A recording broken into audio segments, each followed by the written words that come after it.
All right, so today we're going to be doing a deep dive into Primark. Um, that fast fashion giant that's been kind of making waves, doing things very differently.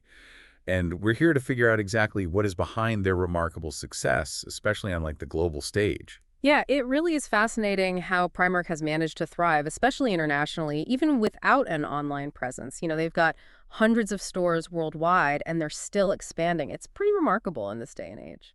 Exactly.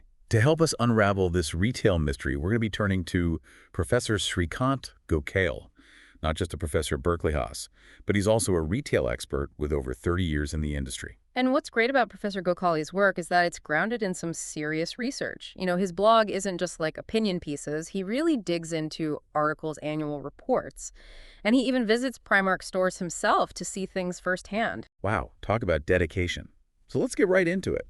Professor Gokhale calls this the Primark paradox. It seems like they're defying all the norms, thriving without an online store while offering incredibly low prices. Where do we even begin to unpack this? Well, one of the key things that Professor Gokhale highlights is Primark's unwavering commitment to the brick-and-mortar experience. They really believe in creating a shopping environment that excites people, a place where you can actually, feel the clothes, try them on, and get caught up in the energy of the store. Okay, that makes sense. It's definitely a different approach than what we're seeing with a lot of retailers these days. But how does that translate to international success? Well, Professor Gokhale argues that this strategy allows Primark to tap into a universal desire, for affordable, trendy fashion. It doesn't matter if you're in Dublin or Dubai.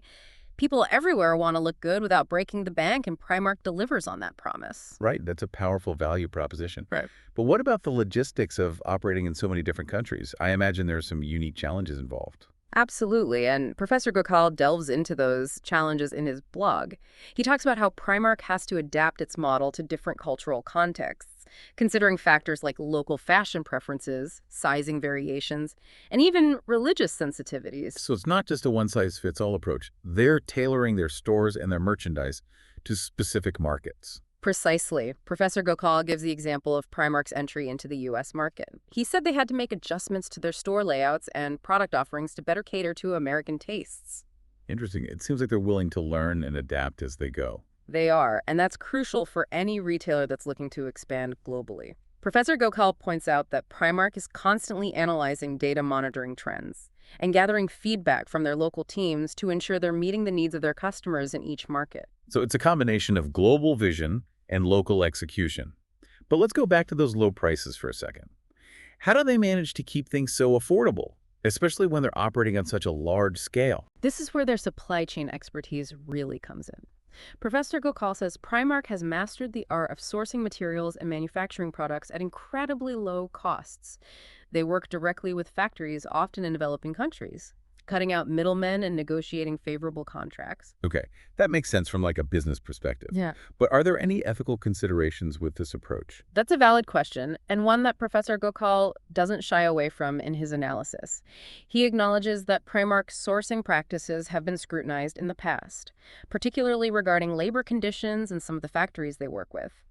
He says that Primark has taken steps to improve transparency and ensure ethical sourcing, but it's an ongoing process. Right, it's a complex issue with no easy answers. But for now, let's focus on the operational side of things. Professor Gokhale mentions that Primark also keeps costs down by keeping their designs relatively simple. Exactly. They're not trying to create elaborate high-fashion pieces with lots of embellishments. Their focus is on delivering trendy, wearable basics that appeal to a wide audience. And this approach allows them to keep production costs low, which in turn allows them to offer those amazingly low prices to their customers. It's like they've stripped away all the unnecessary extras and focused on what matters most, delivering value. But how do they manage to keep their inventory fresh and exciting if they're keeping design so simple? Professor Gokhale points to their incredibly agile supply chain. He says they're constantly monitoring trends, identifying what's hot, and getting those styles into their stores with remarkable speed. He even mentions that they can get a new product from the design stage to the shop floor in as little as 2 weeks. Wow, that's fast. No wonder they're able to stay ahead of the curve. No. But with all this talk about their supply chain, I'm curious to know more about the people behind it. Who are Primark's suppliers, and what kind of relationships do they have with them? Professor Gokhale highlights that Primark works with a vast network of suppliers primarily located in Asia. but also in Europe and other parts of the world.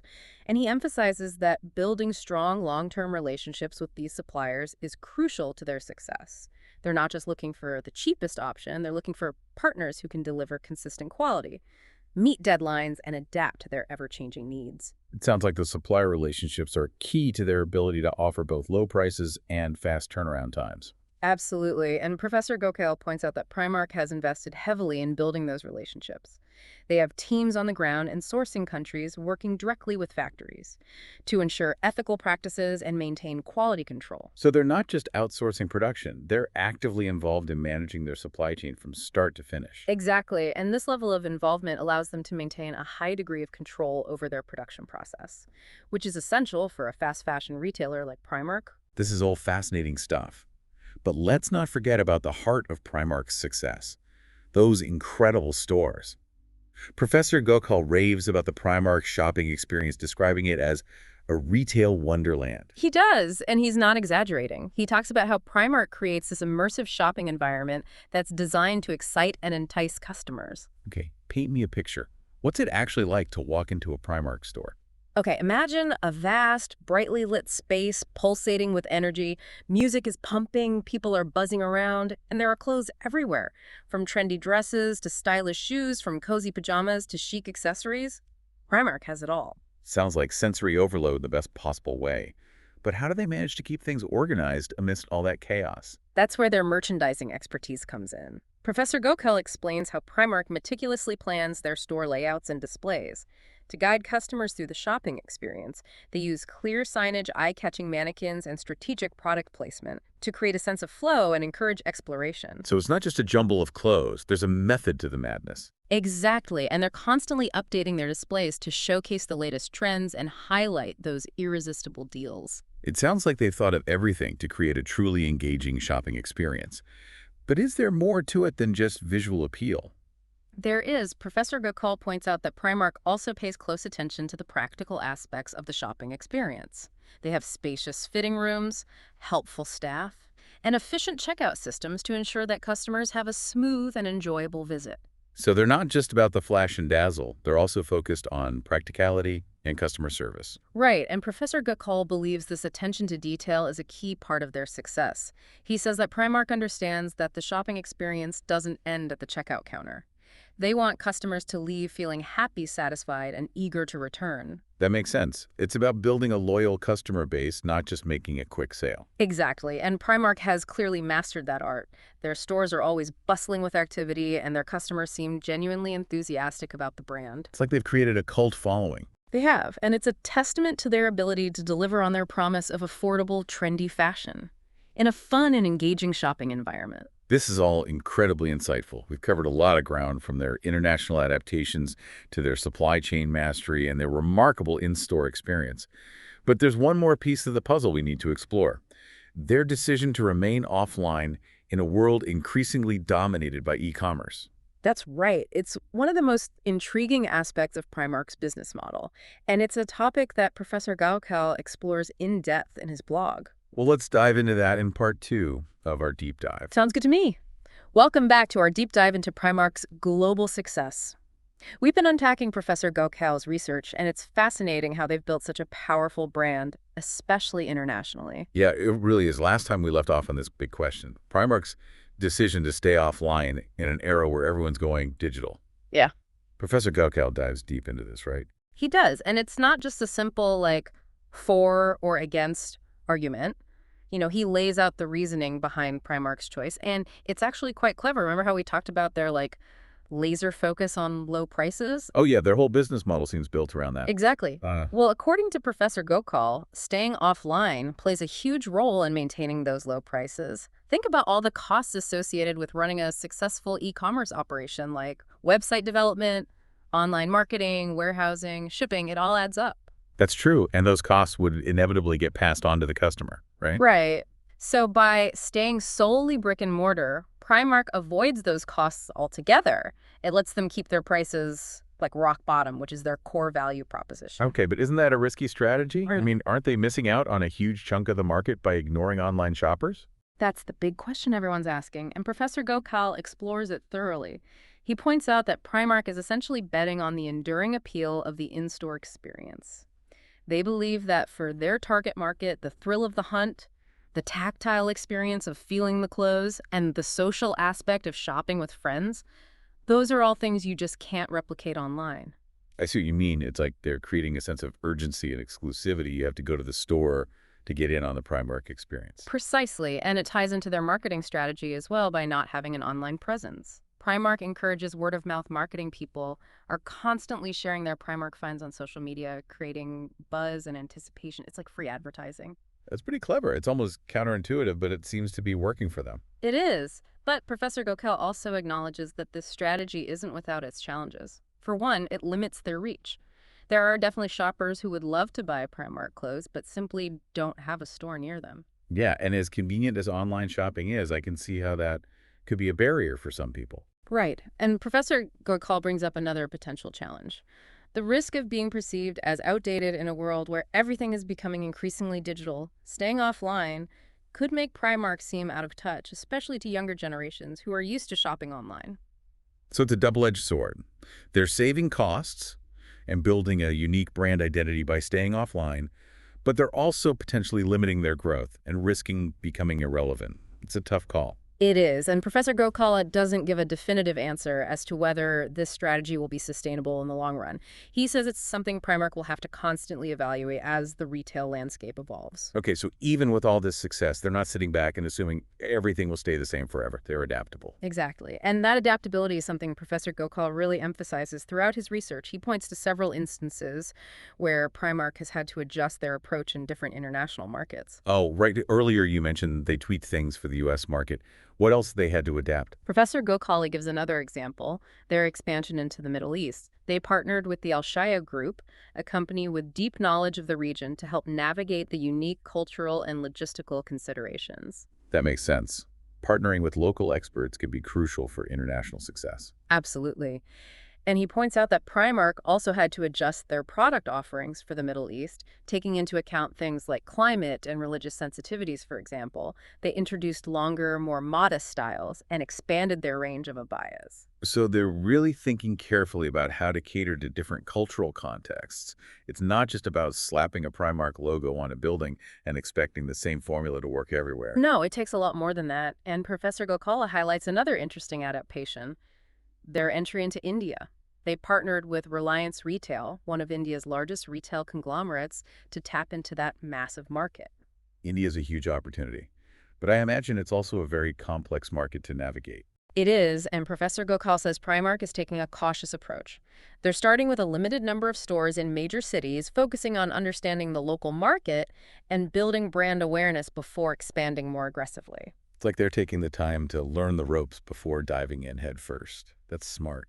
It is, and it shows that Primark is willing to be patient and strategic in their international expansion, which is crucial for long-term success. This is all incredibly insightful. We've really gotten a deep understanding of Primark's global strategy, the challenges they've faced, and the adaptations they've made. But before we wrap up, I want to circle back to one thing that's been a constant theme throughout our conversation: cost efficiency. It's at the heart of everything they do, isn't it? Their low prices, their lean operations, their simple designs. It all comes back to that idea of doing more with less. Exactly. And Professor Gokhale really breaks down how they've mastered this art, going beyond just surface-level observations. He talks about how they've optimized every step of their supply chain, from sourcing raw materials to manufacturing to distribution. He mentions that they use a just-in-time inventory system, which means they only order what they need when they need it. This minimizes waste and keeps their inventory costs low. That's fascinating. It's like they've fine-tuned their entire operation to eliminate any unnecessary expenses. They have. And he also highlights their focus on simple, streamlined designs. This allows them to produce clothes more efficiently and use fewer materials, which translates to lower production costs. Okay, so they're not sacrificing style, but they're keeping things simple and practical. Makes sense. Right, and he points out something I hadn't even thought of, their minimal packaging. You won't find elaborate boxes or fancy bags at Primark.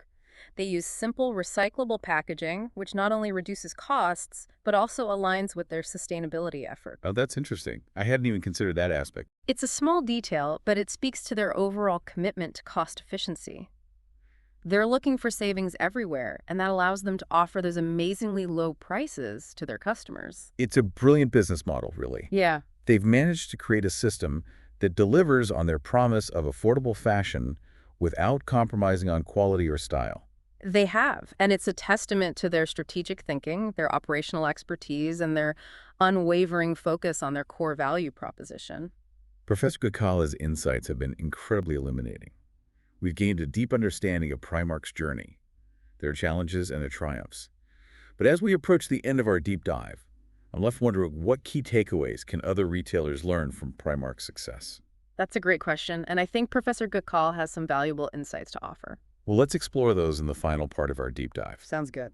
Okay, so we're back for the final part of our Primark deep dive. And, honestly, I'm feeling a bit inspired. We've seen how they've taken this unique approach and really made it work on like a global scale. Yeah, it's quite a story. And, Professor Gokhale doesn't just analyze what Primark does. He actually extracts these really valuable lessons that any retailer could learn from, no matter their size or, what they're selling. Okay, I'm all ears. What are these like golden nuggets of retail wisdom? Well, the first one really hits home, especially after all we've talked about their stores. Professor Gokhale says retailers need to think beyond just selling products. They need to create an experience that draws people in and makes them want to stay. So it's not enough to just have like the right clothes at the right price. You have to make the shopping experience itself enjoyable. Exactly. And Primark is like a master class in this. They understand the psychology of their target customer. They know that people, especially younger shoppers, are looking for more than just a transaction. They want a sense of discovery, excitement, and even, a bit of a social outing. Yeah, it's like they've tapped into that feeling of like finding a hidden gem, that thrill of getting a great deal. You don't just buy clothes at Primark, you experience it. That's a great way to put it, and it's something that any retailer can apply even if they don't have Primark's massive scale. Think about the layout of your store, the music you play, the way you display your merchandise. All of these elements contribute to the overall experience. Okay, so lesson number 1, create a destination, not just a store. What's the next gem of wisdom from Professor Gokhale? Well, this one is all about efficiency, and not just in the usual way. Professor Gokhale says retailers need to be absolutely ruthless in eliminating unnecessary costs. But it's not just about cutting corners, it's about being smart and strategic. So it's not about sacrificing quality, it's about finding ways to streamline operations and pass those savings on to the customer. Kind of like what Primark does with their simple designs and minimal packaging. Exactly. He uses the term lean retail, which I love. It's about constantly looking for ways to improve your processes, whether it's in your supply chain, your marketing, or even the way you manage your inventory. And those small improvements can add up to big savings in the long run, which ultimately benefits both the business and the customer. That's the key. It's not about being cheap, it's about being efficient. It's about delivering value at every step. And that leads us nicely into Professor Gokhale's third takeaway. Okay, lay it on me. What's the final piece of the Primark success puzzle? Agility. Professor Gokhale says that in today's fast-paced world, retailers need to be able to adapt quickly to changing trends and consumer demands. So it's not enough to just have a great product or a great store experience. You need to be able to stay ahead of the curve. Absolutely, and Primark is a prime example of this. Their whole fast fashion model is built on speed and responsiveness. They're constantly monitoring trends, analyzing data, and adjusting their inventory to reflect what customers are looking for right now. It's like they have their finger on the pulse of the fashion world, always one step ahead. They do, and while not every retailer needs to adopt a fast fashion model, the principle of agility applies across the board. Whether you're selling clothes, gadgets, or home goods, you need to be able to respond to changing tastes, new technologies, and even, unexpected events. So always be ready to pivot, to adapt, to try new things. That's a powerful message. But as we wrap up our deep dive into Primark, I can't help but think back to that big question that's been kind of looming over our conversation. Can they really stay offline forever? Yeah, it's the million-dollar question, isn't it? And honestly, I don't think anyone has a definitive answer. Even Professor Gokhale leaves it open for debate. Yeah, I guess only time will tell. But one thing's for sure. Their story has given us a lot to think about. From their unique approach to international expansion to their laser focus on cost efficiency and customer experience, Primark has really challenged conventional retail wisdom and shown us that there's more than one way to succeed in today's dynamic marketplace. Absolutely, and whether or not they eventually embrace the online world, their journey offers valuable lessons for any business looking to grow, adapt, and thrive. Well, that's it for our Primark deep dive. I hope you enjoyed the journey as much as I did. It's been a pleasure exploring this fascinating retail landscape with you. And to all you listeners out there, keep those questions coming, and we'll see you on the next deep dive.